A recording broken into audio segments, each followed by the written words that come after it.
I love drawing city maps, but this video is not about me. This is about the top 10 best hand-drawn city maps ever. And number 1 is just mind-blowing. I have judged over 150 maps to find the best 10 based on 3 criteria. Number 1, detailing. Number 2, line work, fine motor skills and penmanship or pencilmanship. And number 3, creativity. Let me know which map you think is the best when you see them and if I got the top 10 in the right order. So let's start with number 10. Number 10 is such a great map. It mixes urban density and structure. The map clearly conveys the layout of the city with remarkable attention to the density and distribution of buildings. The historic core in red is defined and distinguishable, and the outer urban sprawl feels naturally adopted. The presence of contour lines is a rare and valuable touch in fantasy and illustrative maps. They aren't just decorative, they add real terrain logic to the landscape, implying elevation and influencing how the city was likely built. Forest patches, shoreline, and the island are all rendered with enough detail to feel deliberate and integral to the map's narrative. The buildings, roads, and topography are drawn with an impressively steady hand. The roads smooth curves, and the building shapes are tight and intentional, showing excellent motor control. The colors are applied with restraint and care, not overpowering the line work but enhancing readability. The map maintains a consistent line weight and visual language throughout, which is difficult to achieve manually. Number 9, it's a top-tier handmade city map. Every inch of this city is packed with structure, from tight urban blocks to winding roads that this map just feels lived in. Major features like the Data River, Lavon River, and Danton Harbour anchor the geography perfectly. The consistency of the pencil work is honestly jaw-dropping, and across multiple sheets of paper too, the spacing, perspective, and clean lines never falter. This isn't just drawing, it's architectural discipline with a storyteller's soul. At number 8, this is where urban planning meets line art. This isn't just a city, it feels like a system, a spiderweb of planned suburbs, green belts, and arterial roads. Every neighborhood here is tightly designed with a deliberate feel, like Canberra with a pulse. Penwork is laser sharp, there's a mechanical precision to it that screams focus and control. The road hierarchy is crystal clear with major roads, minor streets, and curved suburb loops that are all easy to interpret. It captures the soul of Canberra and then pushes it into a more organic, lived-in direction. There's a balance between order and chaos, like someone said, what if Canberra was actually fun to explore on foot?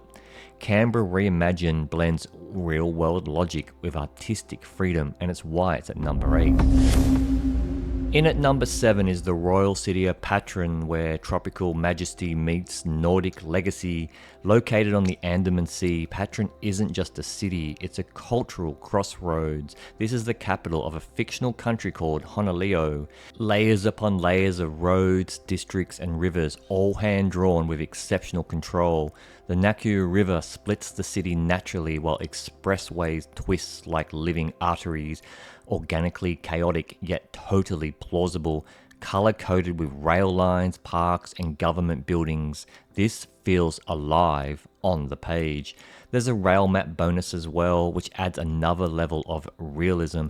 Dozens of stations, multi-line interchanges. This system could genuinely serve a megacity. Design-wise, it rivals real-world systems like Tokyo or Berlin in complexity and clarity. From the wetlands of the Gulf of Patron, every label tells a story. This city has night markets, glass towers, back alleys, and teak wood Danish forts. It's a royal Southeast Asian powerhouse that somehow also feels like a Scandinavian backpacker's secret paradise. Patron doesn't just make it into the top 10, it brings the world of Honolulu to life. It's bold, brilliant, believable, and backed by a fully realized transit system. That's how you draw a city that deserves a crown. And in at number 6 is the city of Nonsuch, the map that could be in a real atlas. Welcome to Nonsuch, a fictional town so meticulously designed you'd swear it was lifted from a UK countryside OS map. It's got it all: farms, forests, lodges, becks, commons and historic sites, Nonsuch Castle Fort and Monument Woods. This is rural England world building at its finest, and I'm here for it. The cartography is professionally clean, with roads, rivers, elevation lines and woodlands all following strict map conventions. Nonsuch is one of the most believable fictional towns ever drawn. Number 5 is Detroit Revisited, the city grid perfected. At number 5 we have Detroit, a hyper-detailed pen and pencil revival of America's Motor City. This map is dense with architecture. Every block, every alley, every overpass has been reimagined by hand. You can feel the weight of history here: modernism, mid-century layout, even a whiff of Haussmann-style grand design in the circular plazas. The line work is architectural level precise. This is the kind of map you'd expect from a city planner or a professional draftsman. It's not flashy, not colourful, just pure, honest, urban craftsmanship. Even the stadiums, rail lines and coastline have been rendered with obsessive care. What makes this stand out is how it stays within the real-world logic of a North American city and still feels new. This isn't fantasy, it's what Detroit could have been in a parallel, better-funded timeline. Number 4 is Outerbridge and Surrounds, a fictional city that feels uncomfortably real. It's realism on another level, where at first glance you'd swear this was a page from a real Australian council planning document or street directory. The city of Outerbridge is drawn with such subtle precision. The parks, the schools, the clubs, the industrial zones and beaches are all in harmony. The roads are neatly inked, neighbourhoods are planned, green space is respected. Coloured pencil shading adds depth and warmth without overpowering the line work. Every tiny detail like street hierarchies, creek names and tourist sites are included. It's not a fantasy epic, nor is this sci-fi. This is actually plausible modernity. Suburbs like Oleander and Purunip sound like places you've driven through, while Hovelhead Lookout and Nulla Heights suggest real-life weekend getaways. Outerbridge just doesn't shout, but it whispers that this is realism done right, a contender for the most believable fictional geography I have ever seen. That's why it lands comfortably and confidently at number 4 on our list of the greatest hand-drawn maps ever. This is a fictional megacity so enormous its metro map is 2 pages wide and bursting at the seams with room to move. This isn't just a map. It's an urban ecosystem meticulously drawn in radiant colour, neighbourhood by neighbourhood. The metro layout is a marvel, multiple lines weaving through dozens of unique urban zones, rivers, parks and historical cores. You can trace entire commutes, transfers, bypasses and loops. Everything is designed with real-life rail logic, and somehow it still feels hand-drawn. That pen and paper soul hasn't been lost on this at all. The highlighter-like colour work, layered textures and rich greens and blues for parks and waterways give the whole map life. Streets and railways are inked with purpose. Every single route has meaning and people live there and take them. It's the kind of map you could hang on the wall and study for hours or lay on your bed just reading it.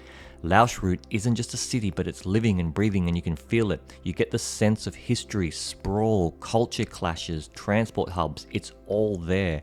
This is fantasy cartography on a real world scale. For sheer ambition and execution, it belongs at the summit of hand-drawn map making. It's not just those metro systems, it's a world-class vision in ink and colour and sits at number 3. This is Leipzig Revisited, a city map that balances history, precision and beauty. Its urban elegance meets artistic design, and it's at number 2 where we revisit a German city. It's one of the most dynamic German cities in fact. This map doesn't just depict space, it captures identity. The old heart of the city pulses with historic order, while the outer districts sprawl with modern logic.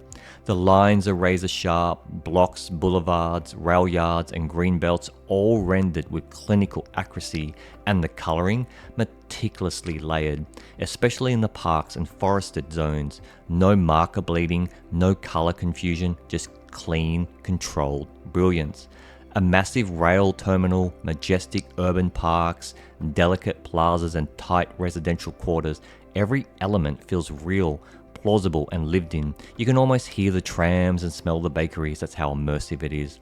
And get this, it's not even finished yet. Parts of the map remain as line work, and yet it still makes it to the top 2. That's the mark of a map so good its potential alone is elite.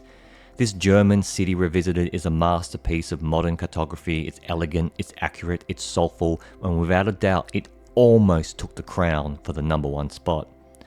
But before the #1 placing, please let me know which map you thought should be #1, and stay tuned for after the #1 spot for some up-and-coming mappers and having a look at their maps.